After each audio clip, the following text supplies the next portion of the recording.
The man's son went missing around 4 this morning. An hour later, he calls police. Around noon, he's told his son is dead. This afternoon, that same son calls him basically to say hi. It's been an emotionally draining day for Doug Cornett.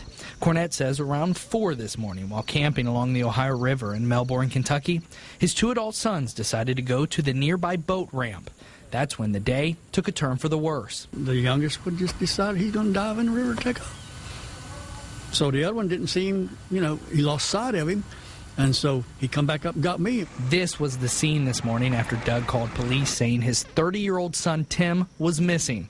For several hours, Campbell County investigators, the Melbourne Fire Department, and the Boone County Water Rescue Team searched for Tim. This afternoon, emergency officials gave Doug the bad news. I seen him coming towards me, and he said, "I'm sorry, I got bad news for you." He said, we found him. And said he's probably deceased, and he said it's going to take a while to get him out. Search crews were using sonar equipment to search the river. What they thought was Tim was actually a log. Doug says shortly after learning his son was not found, but still not knowing if his son was alive, he got a phone call. When he picked it up, it was his missing son. 2 or 3 hours later, I got his cell phone off the golf cart. And he calls me like nothing. He didn't know what was going on. Doug says his son told him he swam the entire width of the Ohio River.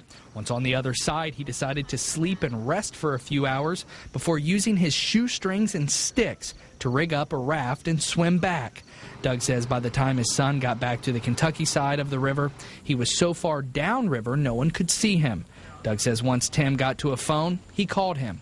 We told police what Tim and Doug had said. At this point, police say they can't confirm or deny what Tim is claiming. As for Doug, he said when he saw Tim, he had a message for him. I said, I don't know whether to hug you or hit you. I don't know. So I gave him a big hug and told him I love him. And police say at this point they have not filed any charges against him. However, they are ordering him to take a mental health evaluation. We'll, of course, continue to follow this bizarre story and bring you the latest on WCPO.com. Julie.